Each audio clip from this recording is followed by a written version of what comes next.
Hey y'all, welcome back to my channel. You ready to make some magic? I know this intro is completely different than what I usually do, but I didn't have time to make a normal intro, so this is what you get. Don't worry, Maya is in the video plenty of times to fulfill your internet cat needs.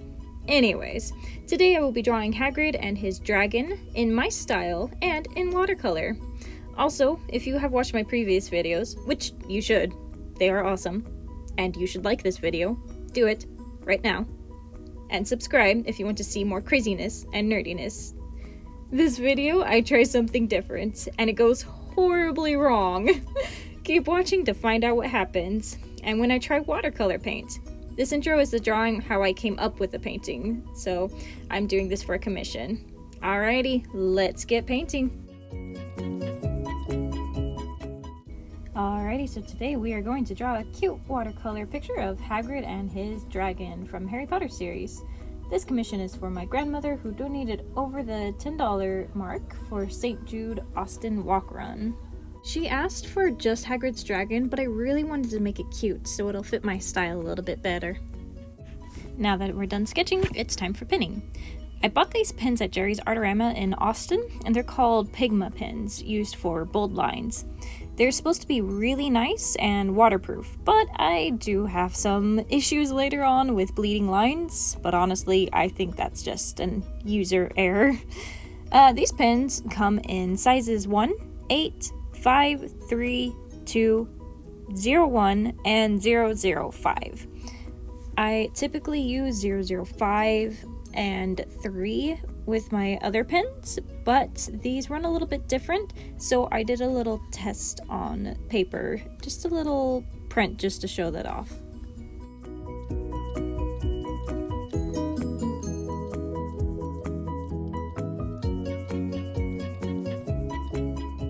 So, once I am done making a swatch for the pen sizes, I start pinning the actual drawing. I use the 03 for smaller lines, and then I will use the 08 for bigger ones. I will go back and forth using these pens. I don't seem to have a reason why I switch so often. It's an artist thing, I'm sure. And as you know me, I always start with the eyes. If you've watched my other videos, always start with the eyes. And also, pinning is one of my favorite things to do, and also the most nerve-wracking thing to do. It is fun to watch, though. Also, I say also a lot. Sorry. And now switching over to the 08 to start the outlines of the drawing. So, it took a little bit of time to figure out what I was going to do with this dragon and Hagrid. I was planning on making it a little bit more cool and darker, but if you think of Hagrid, he's just a big old teddy bear. I couldn't make him mean looking. I just remember the first book where he was so excited to get this dragon egg and how sad we all were when he had to give up his dragon. Just like all the other pets he's had, actually. But that's why I drew this dragon a little bit older, so maybe he had a little bit more time with his dragon in my version. Maybe he got to keep his dragon hidden in the woods and would become the protector of the woods. I don't know. I like making up little stories like that. By the way, since we were talking about the Harry Potter books, what's your favorite Harry Potter book? Or movie if you haven't read the books? Honestly, my favorite book has to be The Half-Blood Prince.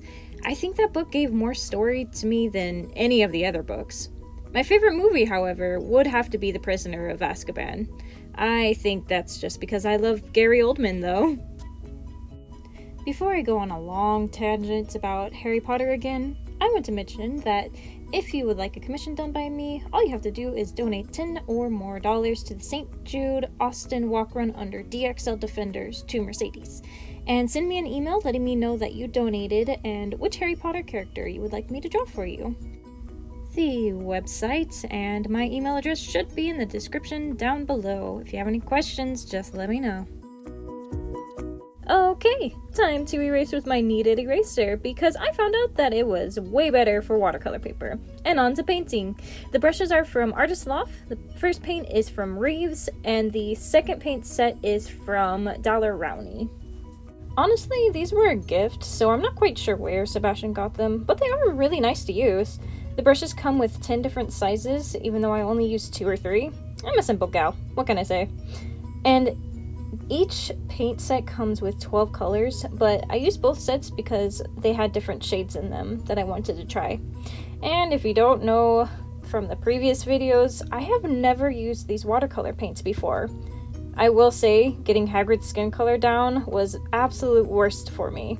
I put way too much paint down, but I finally figured it out in the end. And just on a side note, my favorite part of this drawing is actually the little swirls on his thumb. They're so cute! I wish I could go back in time and tell myself, no, don't do it! Don't watercolor over his face! But I did it anyways. This is probably the worst part in the video. Hey! This is wet! You're gonna mess it up, Maya. Oh, Maya! No, you gotta get up, up. Really?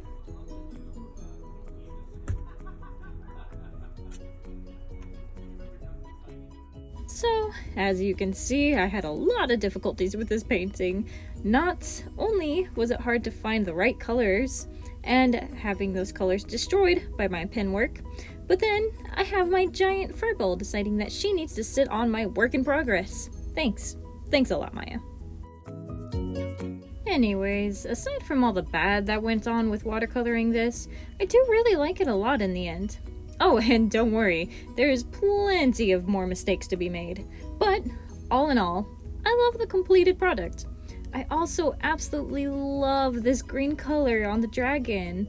I was trying to look up pictures of the baby dragon from the movie, but it was very murky. So I just went with the typical dragon color and made it green. The wings I had to dilute the yellow a little bit, just because it was way too bright for my taste anyways. And the green wings helps bring the dragon's colors together for me. Also, what is Maya doing on the side? She's so crazy.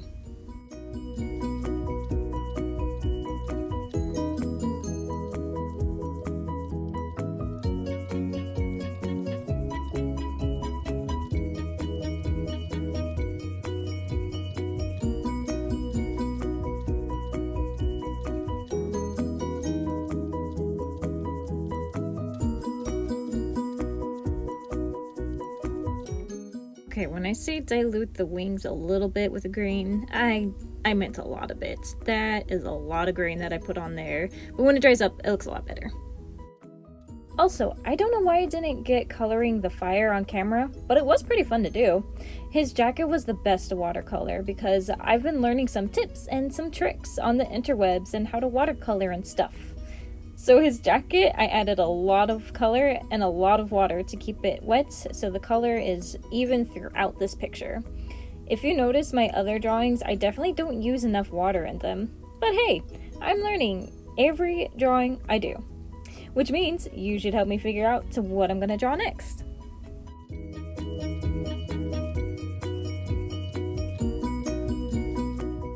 I will say that one of the toughest parts with this painting was getting the color around the fine details.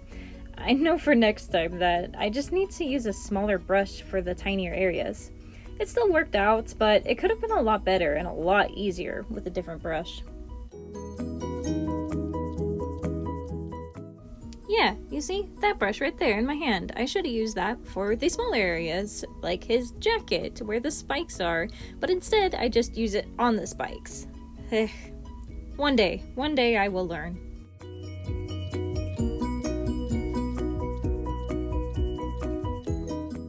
I also wanted to ask you guys what your favorite Harry Potter or Fantastic Beast creature is. I honestly could not decide on one. There are so many amazing creatures in this series. I spent around 5 years actually studying mythological creatures and their areas, so I guess that's why it makes me super happy and excited to talk about them. I just really love the lore behind them, and the fact that everywhere in the world has different myths and legends. It's kind of interesting, isn't it? So, the hair. Hagrid's hairy hair. Coloring wise, this had to be the most difficult because I had to get around those flames. Some of it I got a little bit too close, so the flames aren't as vibrant as I wanted them to be. But I did take a lot of time trying to maneuver around them. But when I took that time, I also let parts of his hair, his hairy hair, dry. Which, in my learnings of watercolor, do not let your picture dry. If you're not done coloring that area anyways. That's how you get overlapping of the same color and thick lines of color that are supposed to be flat. You can see at the top of his head where I stopped painting and moved on to a different section for some reason. Like I said before about the pins, it's artist brain. Who knows where it goes? The top of his head dries, but I am able to recover it later by adding more water and mixing it all in. It's not perfect, but it does work.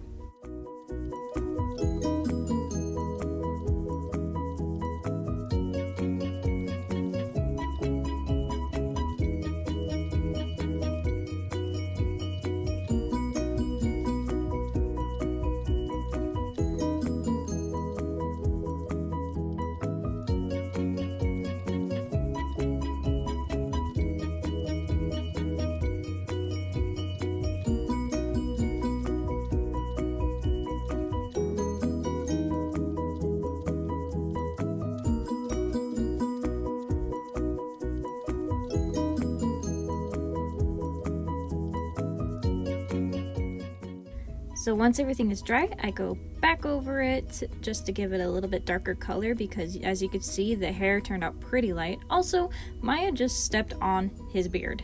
How rude. So I had to color it again to clear her paw marks.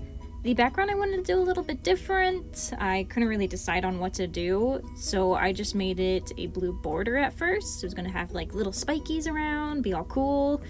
It was not cool at all. So I ended up just coloring the entire thing, which honestly, I do like it. And of course, scales on the dragon.